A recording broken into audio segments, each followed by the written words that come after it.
Olá, eu sou Adriana Miranda Azevedo, sou fisioterapeuta, faço parte do Sindicato dos Fisioterapeutas do Amazonas e estou aqui como conselheira estadual de saúde. E para conversar um pouquinho com vocês sobre o nosso eixo 1, o primeiro eixo para a gente discutir na grande conferência estadual de saúde do trabalhador e da trabalhadora. E esse eixo 1, ele fala sobre a política nacional de saúde do trabalhador e da trabalhadora. Então ele começa trazendo, todo esse material, ele é extraído lá do documento orientador do Ministério da Saúde, do Conselho Nacional de Saúde. Então ele começa explicando para a gente um pouquinho sobre essa construção política, como é que nós chegamos até essa política. Então a luta por condições de trabalho decente no Brasil, ela não é de hoje. Nós viemos de um período escravocrata. Então esse período, ele trouxe muitas consequências aos nossos trabalhadores.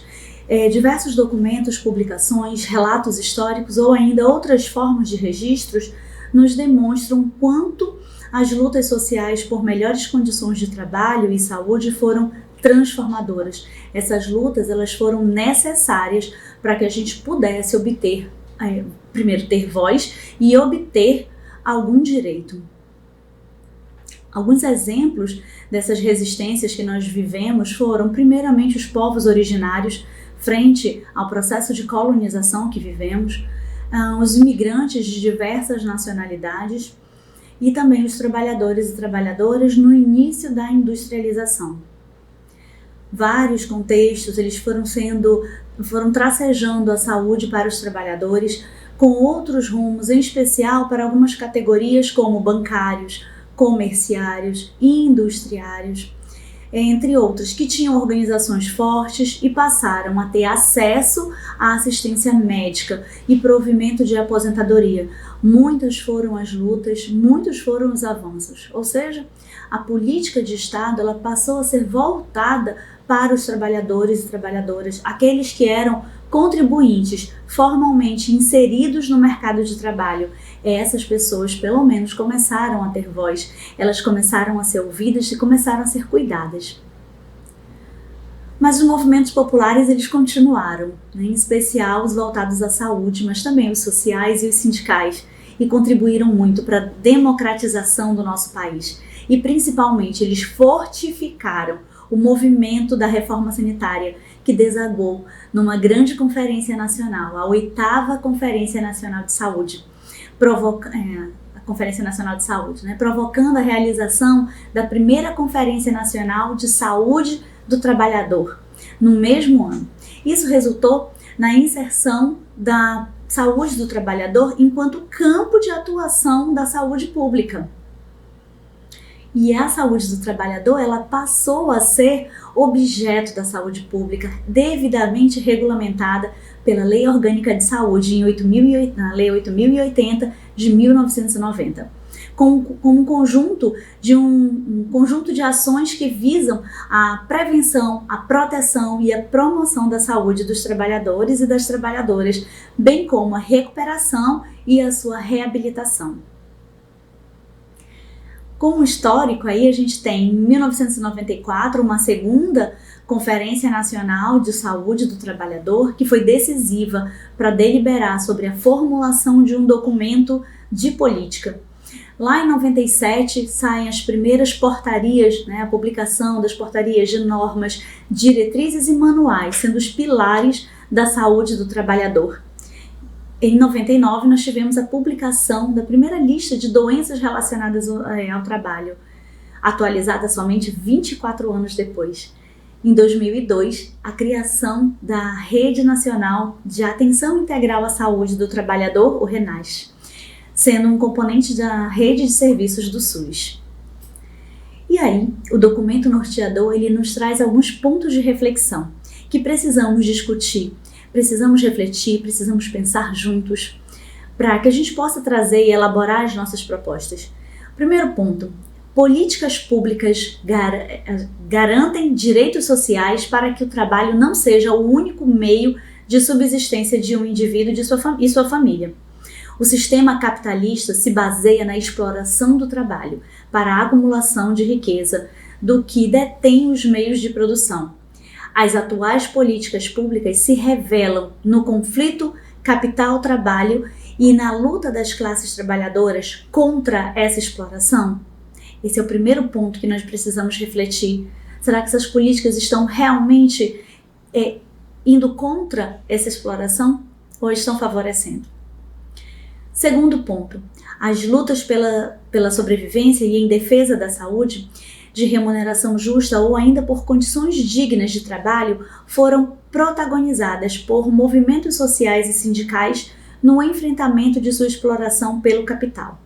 Como espera-se que sejam mobilizados trabalhadores e trabalhadoras dos mais diversos ramos de atividade econômica do setor público e privado para exigir seus direitos e defender sua ampliação? Terceiro ponto. As tensões produzidas pelo conflito capital-trabalho e pela pressão da parte privilegiada da sociedade pautaram uma agenda política de mudanças que produziu uma onda de destruição de direitos e políticas de proteção social. Qual o impacto de toda essa transformação no seu território? E o quarto ponto, saúde é democracia e política. Ambas exigem participação e controle social. É direito dos trabalhadores e das trabalhadoras serem reconhecidos como sujeitos sociais e protagonistas da luta pela saúde e pelo trabalho, sem negociar sua vida ou sua saúde. Como você sente essa participação do controle social em seu território? Ainda esse primeiro eixo, ele nos define a lei orgânica. Então, como a lei orgânica de saúde define saúde do trabalhador? Ela é regida por atividades de assistência, de vigilância sanitária e epidemiológica, de estudos de regulamentação e de comunicação de riscos, tendo em comum o trabalho como determinante de saúde. Dada sua complexidade das ações que compõem a área da saúde do trabalhador, a sua execução ela se dá de diferentes formas no SUS, passando pela assistência, vigilância e promoção à saúde. Nós temos aí um QR Code que tem lá no documento norteador que você pode acessar e encontrar mais definições da lei, né, do que a lei fala sobre a saúde do trabalhador. E aí é importante a gente entender que quando a gente vai entender a saúde do trabalhador, a depender do trabalho, nós vamos ter aspectos diferentes da saúde para ser analisado. E que perigos e riscos ao trabalho pode representar ele pode representar para a saúde? São múltiplos os riscos. E trouxe aqui um conceito interessante sobre o risco. Ele é a probabilidade de que um evento possa afetar adversamente a saúde de populações humanas. Então nós temos aí os riscos físicos, químicos, biológicos, ergonômicos e acidentais. Então todos esses podem estar envolvidos quando a gente fala sobre saúde do trabalhador. E aí eu pergunto, será que todos esses riscos estão sendo notificados, estão sendo informados nos ambientes hospitalares, nos ambientes de saúde? E de que adoecem e morrem os trabalhadores brasileiros na atualidade? A exposição dos trabalhadores e das trabalhadoras a situações de risco nos ambientes de trabalho, ele pode interferir no processo saúde-doença, refletindo no aumento da frequência de doenças e agravos, no surgimento precoce de certas patologias ou potencializando a complexidade desses eventos. Aí, nesse QR Code, nós vamos encontrar a lista com as patologias que mais adoecem e que mais matam os nossos trabalhadores. Essa lista ela só foi atualizada, foi lançada primeiro lá em 97, depois ela só foi atualizada 24 anos depois. Nós tivemos uma segunda lista com atualização no ano passado. Agora sim, se referindo ali tanto a Covid, quanto às sequelas dessa Covid, quanto a doenças mentais, aos agravos psicológicos que tanto apareceram nesse período. E aí, novamente, continuando ainda essa parte do eixo, nós temos alguns pontos de reflexão. Após mais uma década em busca de implantar a Política Nacional de Saúde do Trabalhador e da Trabalhadora como principal instrumento norteador e melhorar a qualidade de vida no trabalho com a promoção da saúde do trabalhador e da trabalhadora, podemos apontar os avanços e os retrocessos dessa construção? Até que ponto a implementação da Política Nacional de Saúde do Trabalhador e da Trabalhadora importa na pauta da classe trabalhadora? É correto afirmar que o movimento sindical e social ainda não se apropriou efetivamente dessa importante conquista?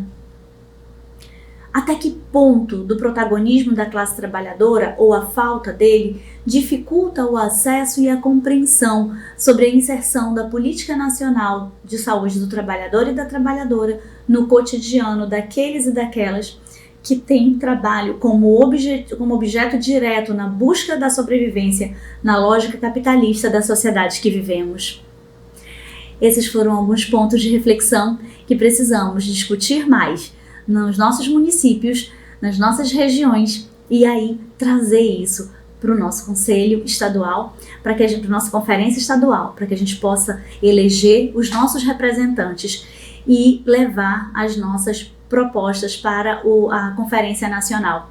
Por que isso é tão importante? Porque nós somos um estado muito, muito extenso, com uma diversidade cultural muito grande, numa região diferenciada do Brasil. Não podemos não falar, não podemos deixar que outros façam a política pública por nós. Precisamos estar presente e nos fazer presente. Obrigada.